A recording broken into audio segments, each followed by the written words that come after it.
Alors je l'ai dit dans les carnets, il s'agit juste aujourd'hui pour moi d'une reprise de contact, se réouvrir à la lecture de Rabelais.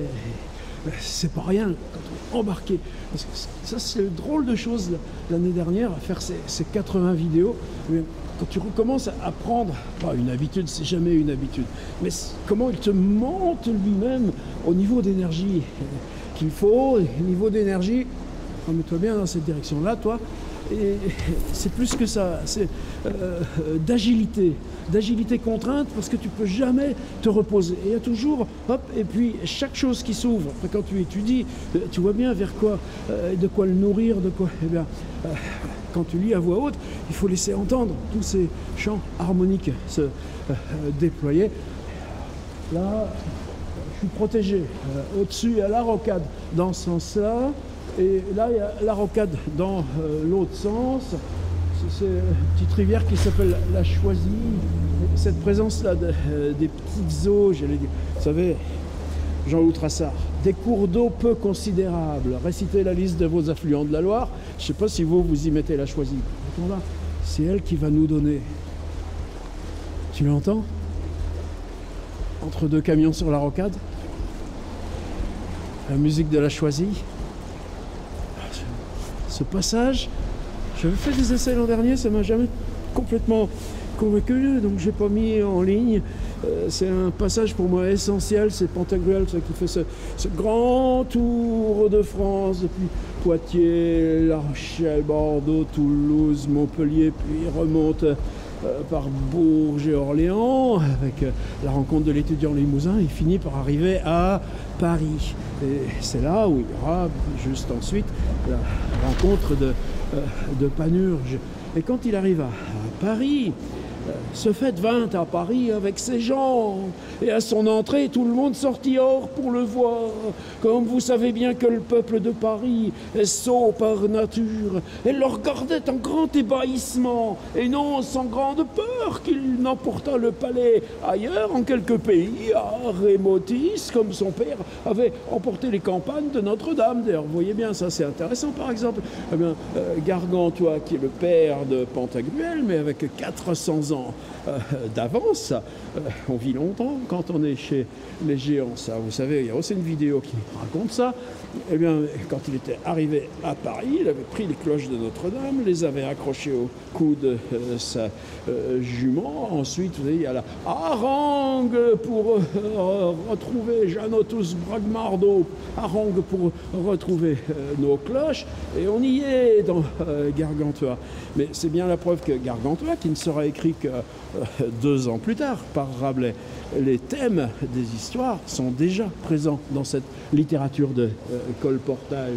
Et après quelques espaces de temps qu'il y eut demeuré fort bien étudié en tous les 7 arts libéraux, il disait que c'était une bonne ville pour vivre, mais non pas pour mourir, car les guenaos de Saint-Innocent, les guenaos, comment tu dirais ça?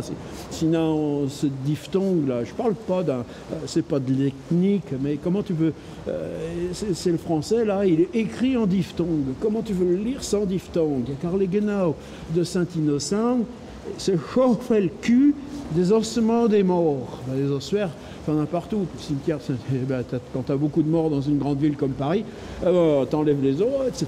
Et puis quand c'est sec, tu fais un beau feu de joie. Et puis les guenaos, pour eux, s'ils avaient que ça pour se chauffer, ma respect.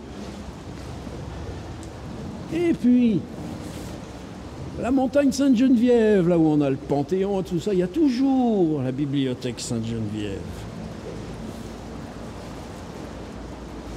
Et trouva la librairie de Saint-Victor. Ah ouais, le nom a changé, mais c'est la même. Fort magnifique, même moment, d'aucun livre qu'il y trouva. Et là, ce que je me prépare à me lancer, c'est que jusqu'au fond de la page, ça va être une liste de titres de livres qui va être recomplétée encore en édition de 1534, recomplétée encore un peu dans l'édition de 1540. Mais qu'est-ce que ça veut dire? Ça veut dire qu'on va trouver l'univers des livres morts, l'univers des livres en latin, l'univers des livres dont on va se moquer, les conventions universitaires. Oh là là, et puis ça continue, mais c'est pas grave. Et Rabelais, à la fois, se moquer de cette accumulation de vieux livres, il va introduire les siens, et les siens, en attendant, je n'écris que pierre vive, ce son Tom, qui est son livre à lui, eh bien ça va être l'irruption d'un imaginaire des livres au moment même où toi, tu te lances dans l'écriture, en 1532, du Pantagruel, un livre. Mais trouva la librairie de Saint-Victor fort magnifique.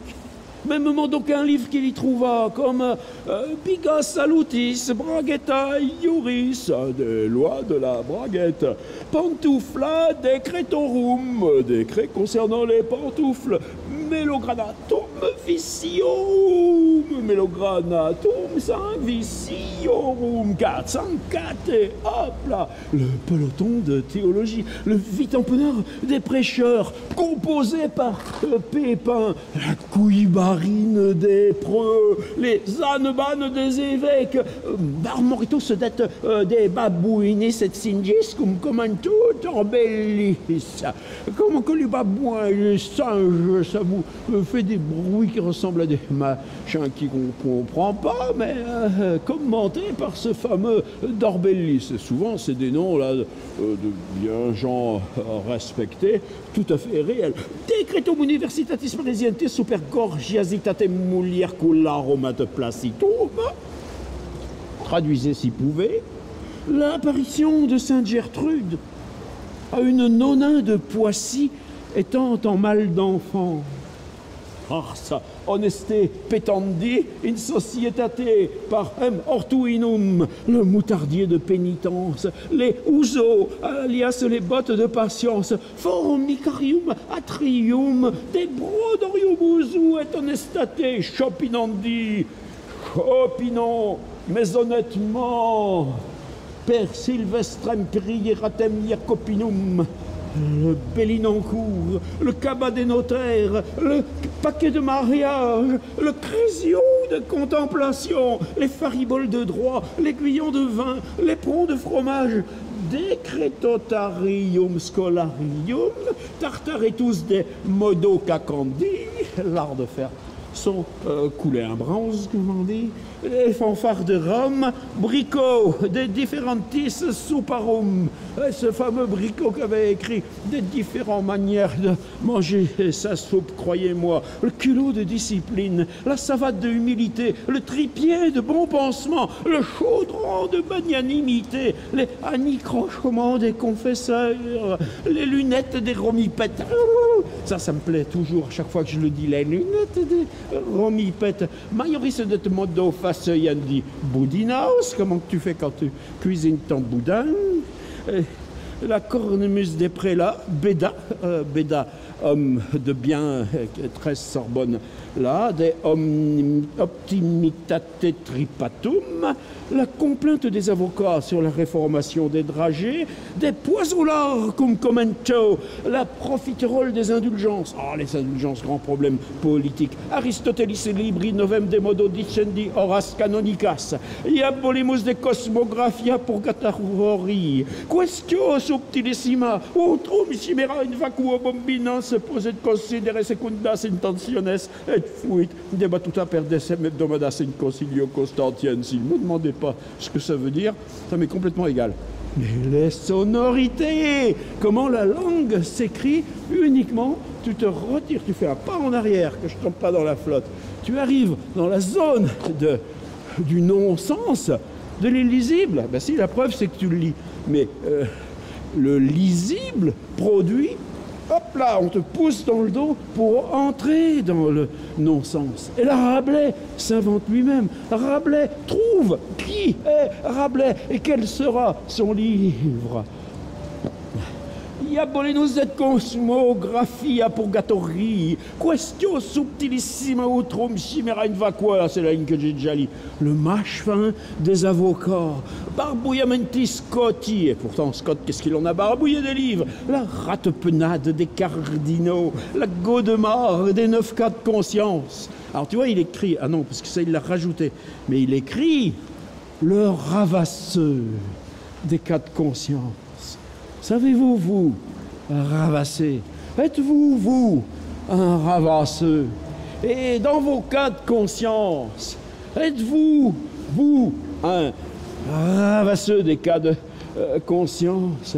Sutoris adversus quendam qui vocaverat cum fritam fripanatorem. Ah ben, ça, c'est, on voit qu'il y a le mot fripon. Hein. Cum fripanatorem, et quod friponatore, c'est l'art des déclinaisons. Non sut damnatia ecclesia. Et il y a bien des fripons que l'Église tolère sans aller les punir.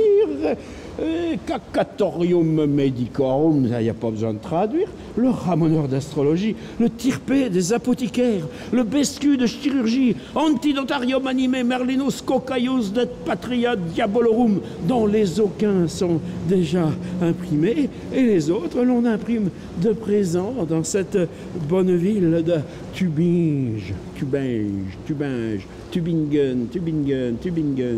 Vous savez, là, il y a ce qu'on appelle le Stift, et là, il y avait 2 étudiants, un qui s'appelait Hegel, un qui s'appelait Hölderlin.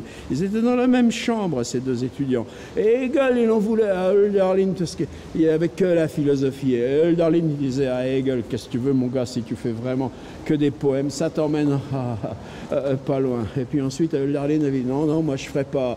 je vais quitter le clergé, j'irai faire précepteur d'enfants dans les familles bourgeoises, dit Otima. Et Hegel qui dit attention à la maladie des précepteurs. Qu'est-ce qu'il a fait, Rabelais? Il est devenu précepteur des neveux de Geoffroy d'Estissac pour échapper à sa condition triste de moine. Et il part sur quoi? Il finit Merlinus Cocaius.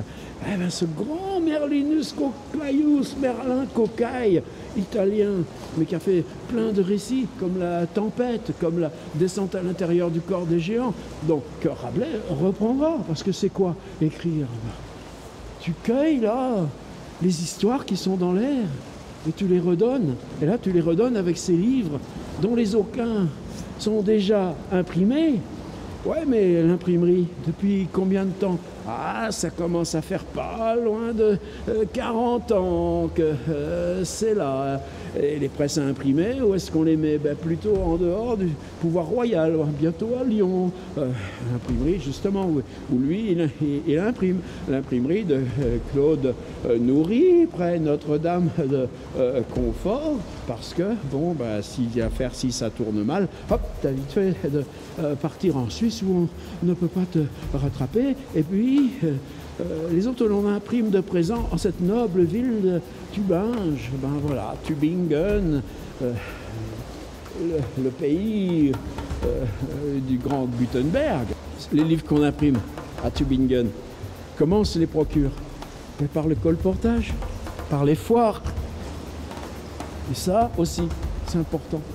Le Pantagruel, livre de farces, des farces de Panurge à Paris, mais là, qui vont être embringués avec toute une histoire de géants avant, toute une histoire de guerre et d'utopie après, mais parce que si on les vend là, sur le colportage, eh bien, dans l'imprimerie de Claude Noury dit Le Prince, près Notre-Dame de Confort, lui, Rabelais, va pouvoir se consacrer. Il y aura un peu d'argent pour payer les protes à des livres plus sérieux, comme ces aphorismes de Galien et d'Hippocrate, ou un plan de Rome, etc. C'est pour ça que ce texte, pour moi, là, voilà, c'était ma remise en Rabelais. Merci.